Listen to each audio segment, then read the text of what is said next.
Guldek singlimni hayotini xarob qilding. Xiyonatlaringdan siqilaverib adoy tamom bo'ldi singlim bechora. Iflos, xotinboz. Seningni hayotiga burningni tiqmasdan o'zingni hayotingda yashagan. Sening uchun jonimni berishga ham tayyorman. Men uni opasiman. Sening o'zi seni meni yoqtirgan hayronman. Agar boshimdan zar sochsa ham, sendagi xotinbozga erga tegmasdim.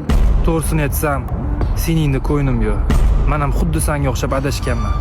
Mana sen ham eringdan ajrashding-ku, to'g'rimi? Odamzod borki, hammasi adashadi. Eringdan ajrashib, ayol boshing bilan bolalaringni boqishga qiynalayotganingni ham bilaman. Men pulni ol, kamchiligingni ishlat. Bolalaringga issiq kiyim olib ber, maktabiga to'la. Seningga keladigan bo'lsa, unda ko'nglim yo'q. Meni ko'nglim senda. Men seni yaxshi ko'raman. Bolalaringga o'zim otalik qilaman. Qo'rqma, Toshkentda yashamaymiz. Chet davlatda yashaymiz. Hammasiga qurbim yetadi. Hozir bu hazilmi? Hazillashayotganimda. Menga erga tegasanmi?